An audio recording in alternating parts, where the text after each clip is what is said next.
अवधूत चिंतन श्री गुरुदेव दत्त श्री स्वामी समर्थ महाराज की जय। स्वामी दत्त सेवा या चॅनलवर तुम्हा सर्वांचे खूप खूप स्वागत। तुम्हा सर्वांचं आरोग्य उत्तमच राहू दे, राहिलेलं आयुष्य आरोग्यदायी जाऊ दे, तुम्हा सगळ्यांना दीर्घायुष्यामध्ये असं मी स्वामी चरणी आणि दुर्गा माते चरणी प्रार्थना करते आणि माझ्या व्हिडिओला सुरुवात करते।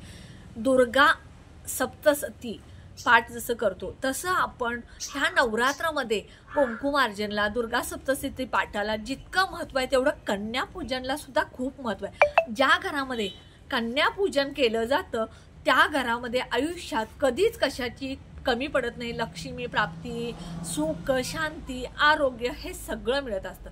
म्हणून नवरात्रीच्या दिवसामध्ये अष्टमीला किंवा नवमीला आपल्याला कन्यापूजन करायचं आहे। हे कन्यापूजन कसं करायचं आणि किती वर्षाच्या मुली आणि कन्यापूजनला मुलींना काय द्यायचं हे मी सांगणार आहे। सगळ्यात पहिल्यांदा तुम्हाला मी सांगते, कन्या ज्या आहेत त्या 10 वर्षाच्या आतल्या म्हणजे मासिक धर्म न आलेल्या कन्या पाहिजेत। ह्या तुम्ही 9 पेक्षा जास्त कन्यापूजन करू शकता। समजा तुमच्याकडे एवढ्या 9 कन्या नसतील, एक असेल तर या एकच कन्येमध्ये 9 कन्यापूजनाचं तुम्ही कन्यापूजन केल्याचं समाधान मानायचं किंवा कन्यापूजन केलं असं समजायचं। 1 असेल, 2 असेल, 3 असेल, 5 असतील, 7 असतील, 9 असतील किंवा 9 पेक्षा जास्त असतील तेवढ्या कन्या चालतात।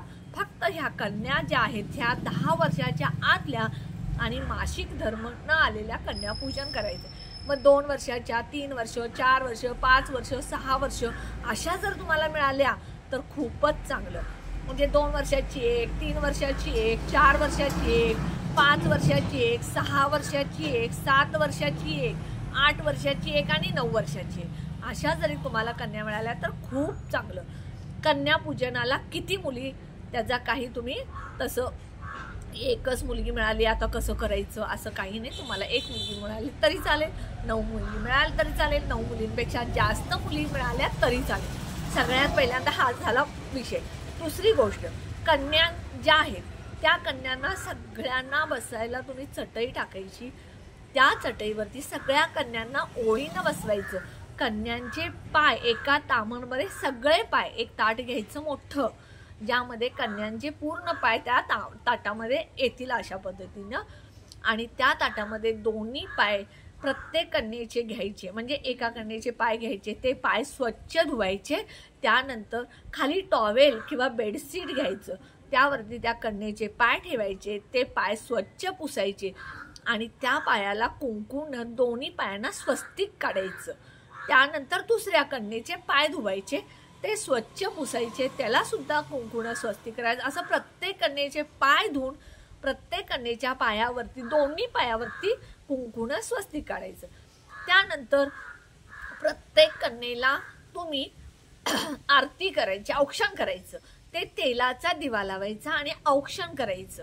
त्यानंतर कुंकू लावायचं, हळद लावायची, कन्येला फुलाची वेणी द्यायची, त्यानंतर एक श्रीफळ आणि तुम्ही यथाशक्ती तुमच्याकडे तुम्ही नेल पेंट, टिकली, पाकिट, लिपस्टिक, त्यानंतर जे शृंगाराचं साहित्य मुलींना आवडतं ते सगळं, टिकल्या, क्लिपा, हेअर बँड हे सगळं, म्हणजे एका मुलीला तुम्ही सगळ्या वस्तू देता आले म्हणजे प्रत्येक मुलीला ह्या सगळ्या वस्तू देता आल्या तर द्या। म्हणजे 9 मुली असतील तर प्रत्येक मुलीला टिकली, नेलपेंट, लिपस्टिक, काजळ, कंगवा, फुलाची वेणी, त्यानंतर बांगड्या, क्लिपा, हेअरबँड हे सगळं असं प्रत्येक मुलीला तुम्ही द्यायचं आणि प्रत्येक मुलीला फुलाची वेणी द्यायची।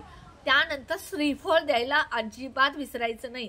म्हणजे नारळ हा प्रत्येक कुमारिकेला त्या कन्येला द्यायचं आणि यथाशक्ती तुम्ही तुम्हाला शक्य असेल तर खीर, तांदळाची किंवा गव्हाची खीर करायची आणि त्यानंतर तुम्ही हरभरे जे असतात त्या हरभऱ्याची भाजी आणि पुरी ह्याचं जेवण मुलींना द्यायचं। यथाशक्ती तुम्ही हे जेवण करायचं। समजा तुम्हाला यथाशक्ती जेवण करायला जमत नसेल, जेवण द्यायला जमत नसेल तर तुम्ही खीर तरी द्या किंवा चॉकलेट तरी द्या, हे तुम्ही द्यायचं।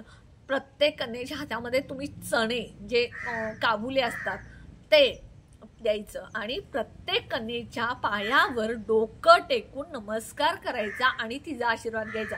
कारण ज्या वेळेला आपण कन्यापूजन करत असतो त्यावेळेला साक्षात दुर्गा मातेची आपण पूजा करत आहे असं समजून पूजा करायची। हे पूजा तुम्ही सकाळी मुली मिळाल्या तर सकाळी करा, संध्याकाळी मुली मिळाल्या तर संध्याकाळी करा, कारण शुक्रवार आहे, अष्टमी त्या दिवशी आहे, मुली शाळेला जातात, म्हणजे 7 वर्षाच्या वरच्या मुली शाळेला जातात किंवा 6 वर्षाच्या मुली शाळेला जातात, त्यामुळे त्या दिवशी तुम्हाला दुपारी त्या मुली मिळणार नाही, त्यामुळे संध्याकाळी तुम्ही कन्यापूजन केलं तरी चालेल।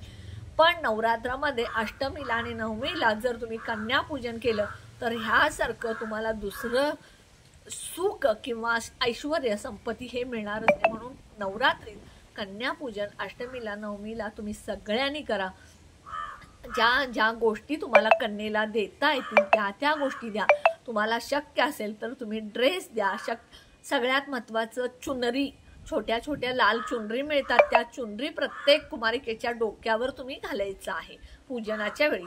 हे कन्यापूजन तुम्ही अशा पद्धतीनं जर केलं तर तुम्हाला माता दुर्गेचा, माता तुळजाभवानीचा, माता महालक्ष्मीचा नक्की आशीर्वाद मिळेल आणि तुमच्या घरामध्ये ऐश्वर्य, संपत्ती, सुख, आरोग्य, शांती, समाधान सगळं मिळेल।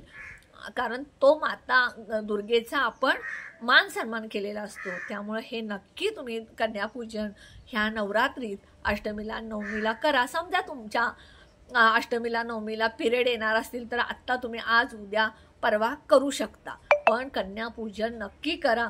मीही माझ्या घरामध्ये कन्यापूजन करणार आहे, त्याचा व्हिडिओ तुम्हाला नक्की शेअर करीन। माझा हा व्हिडिओ तुम्हाला कन्यापूजनचा कसा वाटला तुम्ही जास्तीत जास्त शेअर करा, लाईक करा, कमेंट करा, ऑल बटनला क्लिक करा, त्यामुळे माझे छोटे छोटे उपाय सेवा तोडगे कळतील। आणि जे कोणी माझा नवीन व्हिडिओ बघत असतील त्यांनी माझ्या व्हिडिओला जास्तीत जास्त सबस्क्राईब करा। माझ्या मुलीचा डेली व्लॉगचा सिमंतिनी गरुडचा यूट्यूब चॅनल आहे, त्यालाही तुम्ही जास्तीत जास्त सबस्क्राईब करा। आणि माझ्या मुलीनं सिमंतिनी गरुडनं हे वाईब अँड प्रिंट वेबसाईट चालू केलेली, त्याचासुद्धा मी लिंक माझ्या डिस्क्रिप्शन बॉक्समध्ये देणार आहे, तर तुम्ही नक्की त्यावरती तुम्हाला काही कपडे, टी शर्ट, दुर्गा मातेच्या चित्राचे किंवा इतर प्रिंटचे टी शर्ट किंवा कीबोर्डचे, ते कीबोर्डला आपण कवर वापरतो ते मोबाईलचे कवर, ह्या गोष्टी तुम्हाला त्या वाईब अँड प्रिंटवरती मिळतील। त्यामुळे तुम्ही कमी दरामध्ये आणि अगदी खात्रीशीर अशा सुंदर क्वालिटीच्या वस्तू आहेत, त्यामुळे तुम्ही ते सुद्धा मागवू शकता। श्री स्वामी समर्थ।